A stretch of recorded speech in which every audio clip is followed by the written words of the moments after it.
যারা রমজান মাসে আল্লাহর বান্দাদেরকে দ্রব্যমূল্যের দাম বাড়িয়ে কষ্ট দিবে তাদের নামাজ রোজা কবুল হবে না, তারা জালেম। 2, রমজান মাস উপলক্ষে নিত্য প্রয়োজনীয় দ্রব্যের মূল্যের দাম ঊর্ধ্বমুখী, যেমন খেজুর, তেল, চিনি। দয়া করে কিছু একটা বলেন, কারণ আপনার কথাগুলো খুব দ্রুত ছড়িয়ে যায়। আলহামদুলিল্লাহ। দেখুন, এই ব্যাপারে 3টা পক্ষকে রেসপন্সিবিলিটি নিতে হবে দ্রব্যমূল্য নিয়ন্ত্রণে রাখতে। প্রথম দায়িত্ব ওলামায়ে কেরামের, তাদেরকে প্রত্যেক মসজিদের মিম্বরে রমজান মাসের আগে ব্যবসায়ীদেরকে সাবধান করতে হবে।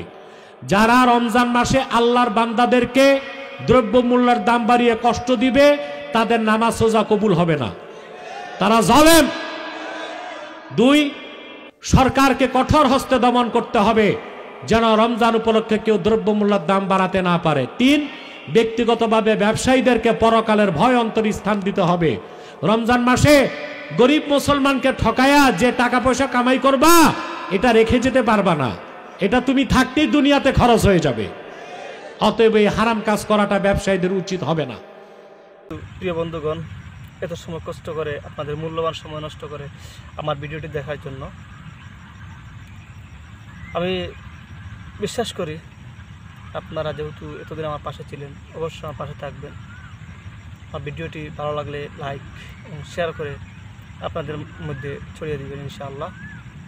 আমার জন্য দোয়া করবেন এবং আমার পেজে লাইক, কমেন্টস অ্যান্ড শেয়ার দিয়ে আমার পাশে থাকবেন। ধন্যবাদ।